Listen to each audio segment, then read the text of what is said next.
Hey guys, it's Jeff, and today we're taking a look at macOS Catalina. And really, we're going to take an in-depth look at macOS Catalina, all of the new features and changes that really separates this version of macOS from macOS Mojave. So without further ado, let's go ahead and take a look at macOS Catalina. This video is sponsored by CyberGhost VPN, and it's quite possibly the best VPN service out there, and this is why.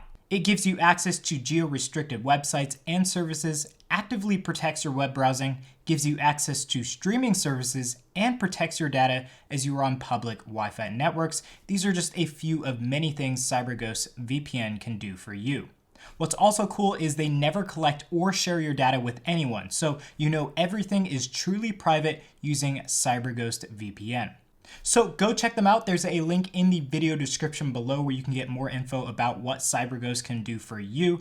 And also you can order through that link to get an offer of $2.75 a month, which is super cheap and definitely well worth it for this awesome VPN service. Okay, so the first thing that you'll notice when opening up your Mac with macOS Catalina installed is really the brand new stunning wallpapers that really do feature the Catalina Island off of the coast of California really well. With this change, we are also seeing this wallpaper come with a dynamic theme, which can change between light and dark conditions based on the time of day outside.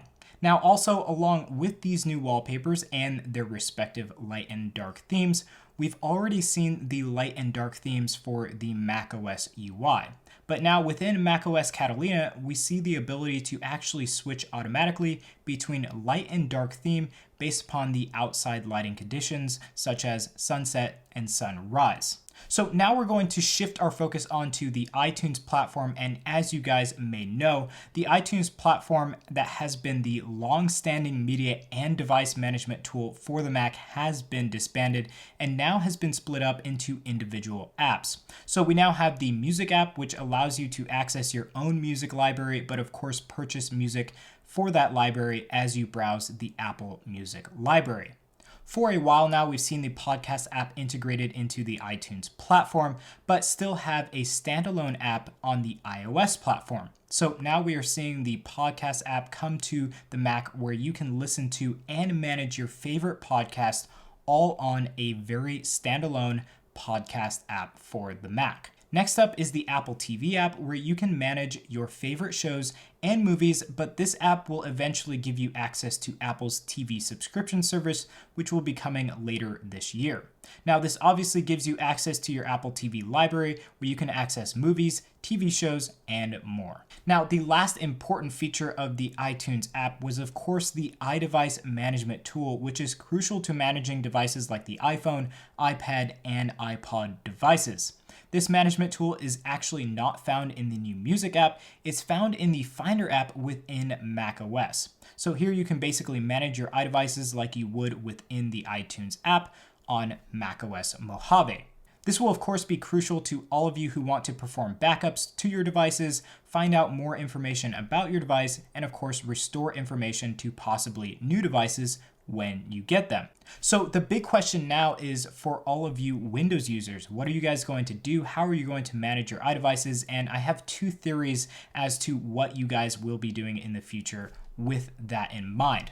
Now, I suspect that Apple will create a very standalone application for Windows to manage your iDevices, or they may continue iTunes support specific to the Windows platform. Stay tuned for more news on that. I know that's a very important question to ask if you are a Windows user.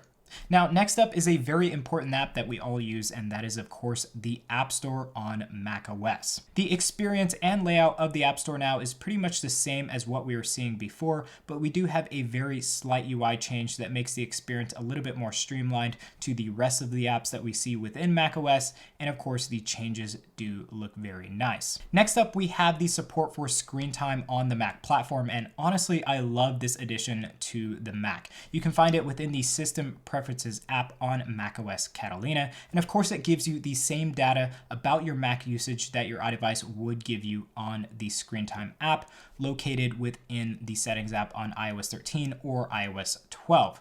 This can also serve as the Screen Time hub for parents who want to manage their children's usage of their respective devices. Here you can also see both the usage of your iDevices and your Mac, and you can also manage both from this app built within the System Preferences app, of course found on macOS Catalina. Now, next up, we have some pretty significant changes coming to the Notes app, and I love these changes as well. When creating a checklist, you can now have the checked items move all the way down to the bottom when they have been checked. This is a prompt, so don't be alarmed if you don't like that feature. It's not one that is unchangeable. The next change within the Notes app is the ability to share folders with other users through mail, messages, a specific link, or of course, AirDrop. You can also set the permission for the invited users to only view the folder or to actually make changes when they receive your invite. Next up is the Reminders app, and there has been a complete overhaul to this app just like we saw in iOS 13. So this new Reminders app obviously got a huge design change, but there's also been some additions to customization options where you can basically customize your list and the icons that will be representing those lists. Of course, just like we saw on iOS 13, you have the today, scheduled, and flagged categories to further organize your task accordingly.